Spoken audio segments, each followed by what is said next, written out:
upholding scientific research and discovery in respect, as we should, we must also be alert to the equal and opposite danger that public policy should itself become the captive of a scientific, technological elite. We've signed a climate convention on the importance of economic instruments and free markets. Were included in this mammoth Agenda 21 document and the Rio Declaration. Let me be clear on one fundamental point. The United States fully intends to be the world's preeminent leader in protecting the global environment. Coming up, Technocracy News. And good day, this is Patrick Wood for Technocracy News and Trends. Today is April 30, 2019. Now here's a really good story for you. How would you like to buy a bicycle and make that your primary mode of transportation from now on? Now if you live in the country and have to travel 20 miles to the nearest store, that could be difficult. But if you live in a city, think of all the benefits. Why, you don't have to hire a garage to park your car. You don't have to spend a lot of money on gasoline and insurance, and all you need to do is just apply a little horsepower yourself to your own pedals, and away you go. And of course, when you get to your destination, you have to lock your bike up so nobody will steal it. Well, there's a new movement called sustainable mobility. Actually, it's not really new. It's quite old, but it's gaining steam. And a prediction has been made that by 2030, not very far away, that half of all city trips will be made by bicycle. That's correct. The article starts out, when the first bicycle mayor, a person who serves as a connecting point between city departments, nonprofits, and other bike advocates, was chosen in Amsterdam in 2016. The idea was to help an already bike-obsessed city to become even more bikeable. But the program was never intended only to be about Amsterdam. The nonprofit behind the idea aims to bring city bike mayors to 200 cities by the end of 2019. The program is already in 30 cities from Sao Paulo to Istanbul, and it's coming to a city near you. Now, this may seem a little strange to you, but this is connected to the original Agenda 21 document. The idea in cities was to displace cars and get people to ride bicycles because that's more sustainable and it doesn't pollute the atmosphere as much with that evil carbon dioxide and other pollutants like that come from automobiles. And I want to read to you, just so you really understand that this is the case, from the original Agenda 21 document. I have the book in my hands right now. I paid $25 for it once upon a time. It's more now, but you can buy it on Amazon.com. Just search for Agenda 21, and you'll see a big orange book, or a book with an orange cover, come up. It's called the Earth Summit. You'll see the United Nations logos or symbols at the bottom. The one for UNEP is there as well. That's the United Nations Environmental Program that sponsored Agenda 21. And on page 60 of this document, we read the following. International organizations and bilateral donors should, point 1, support developing companies in implementing national energy programs in order to achieve widespread use of energy-saving and renewable energy technologies, particularly the use of solar, wind, biomass, and hydro sources. Point 2, provide access to research and development results to increase energy use efficiency in human settlements. That means cities, of course. Now, the next point gets into it.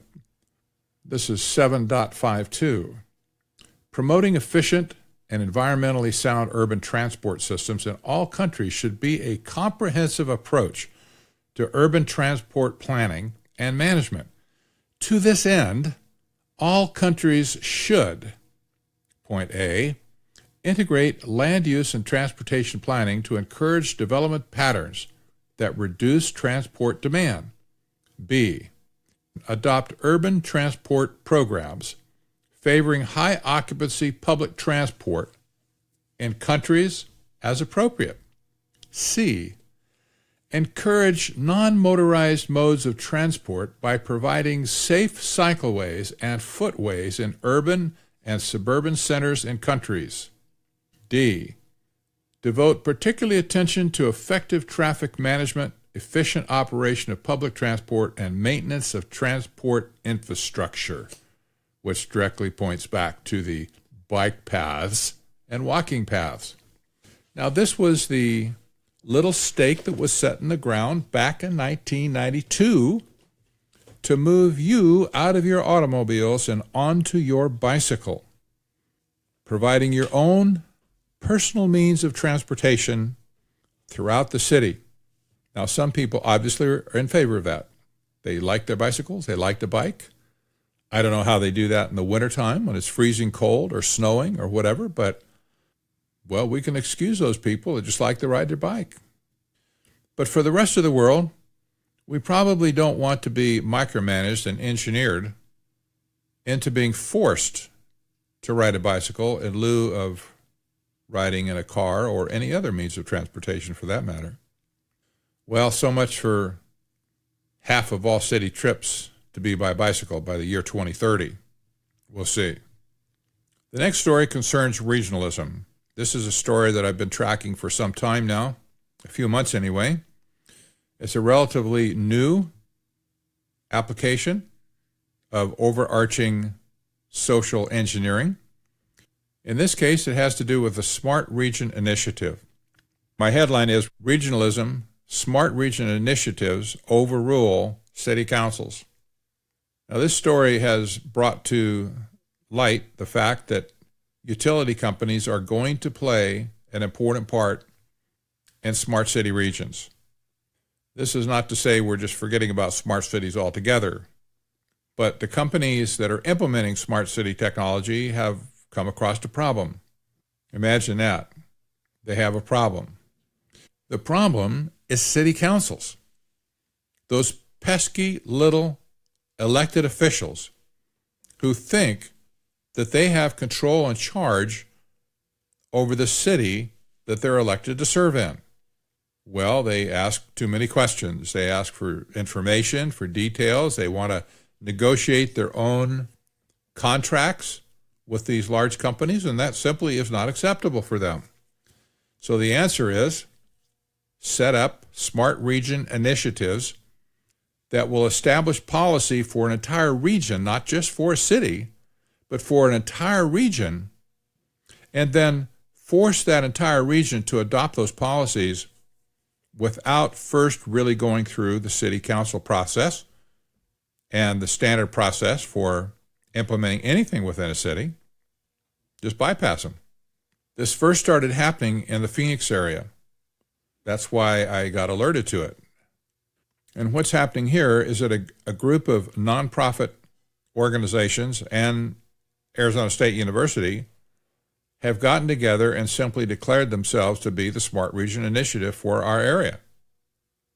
And they're putting together policies already to take to all the cities and saying, hey, guys, this is the way we're going to do it. Some of the cities are already saying, no, that's not the way we're going to do it. We want to do it our way.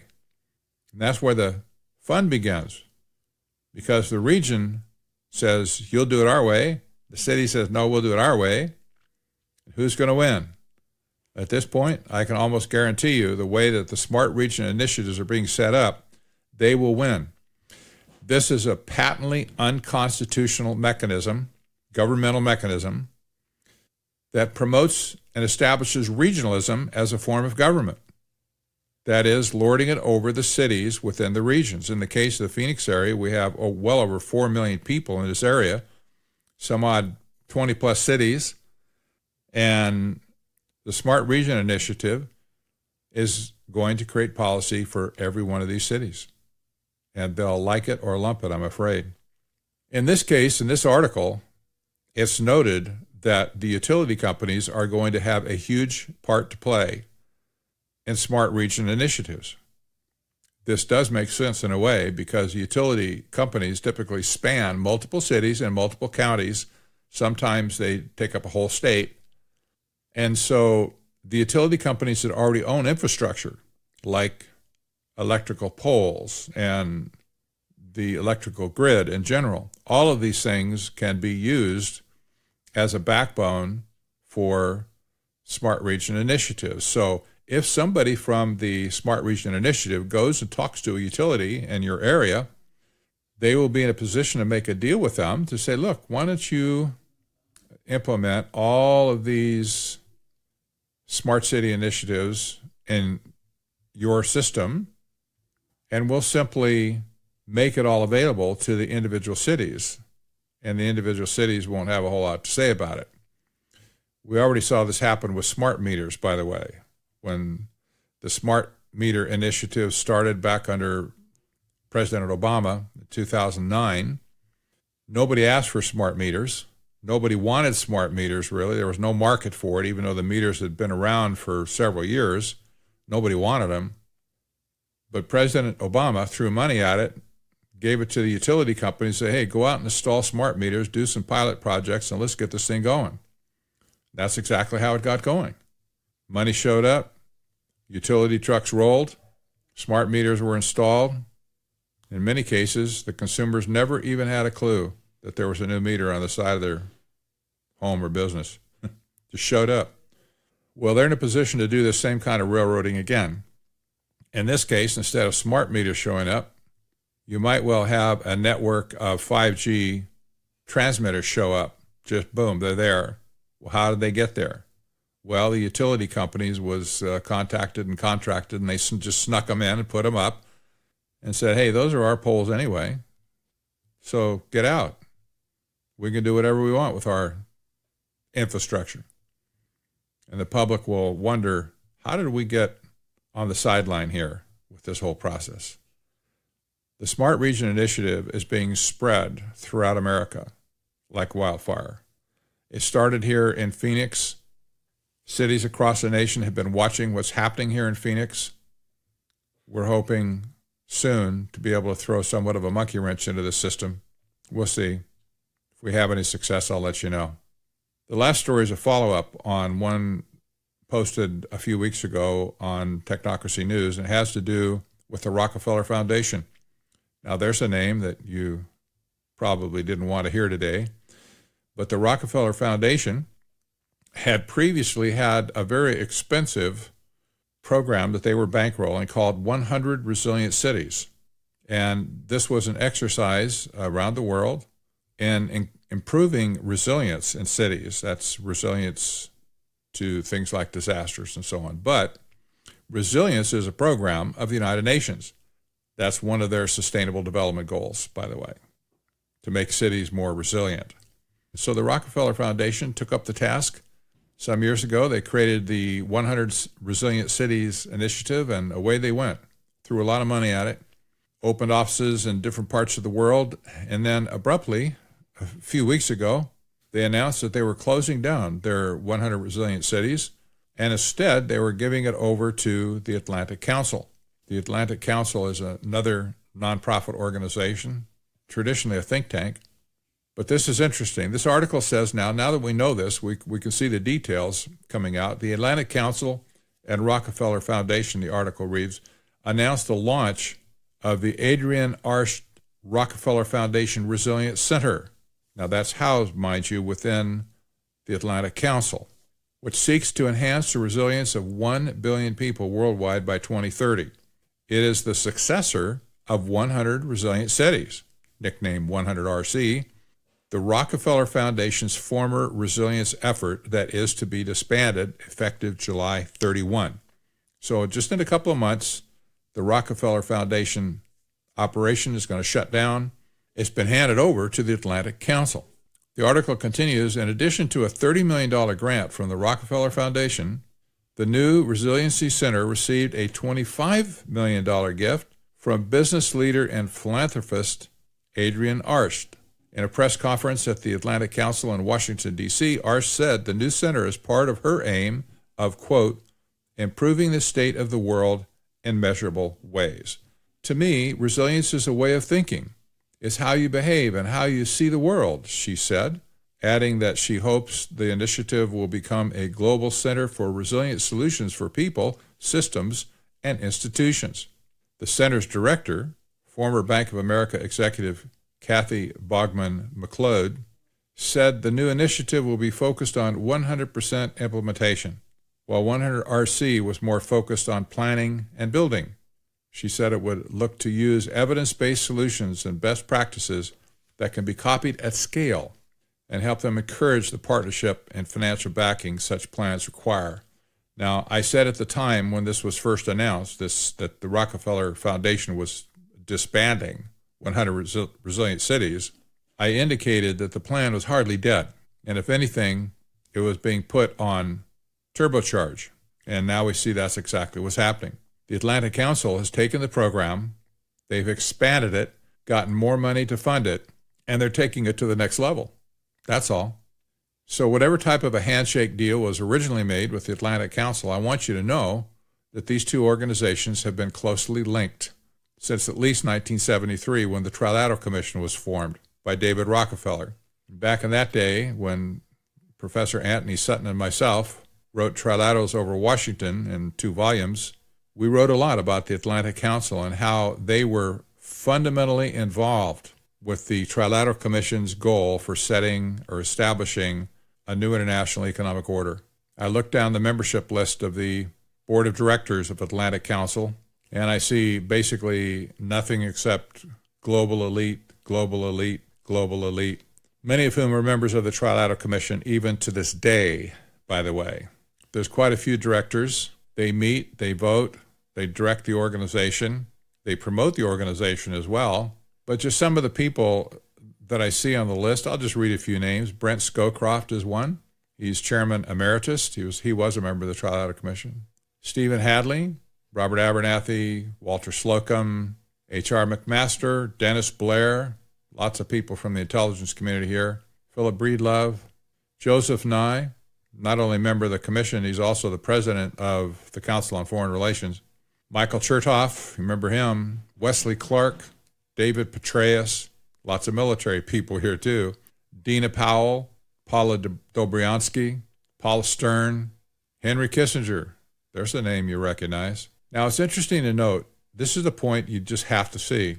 All of the names that I just read on the membership list here of the Board of Directors come from the right side of the political aisle, not the Democrat side. These people are mostly identified with the Republican Party. Now, lest you think that there is some political ideology behind sustainable development, you need to dispel those thoughts, because there's not. It has survived and ridden on the back of Republicans as well as Democrats ever since it was started. This was, in fact, the nature of the Trilateral Commission when it was formed in 1973. We examined the membership in detail, and we found out that the Rockefeller core crowd had brought people in from both sides of the political spectrum to create this new international economic order, which was technocracy. We know that today.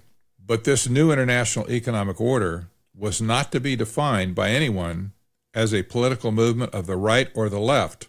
It completely transcends it.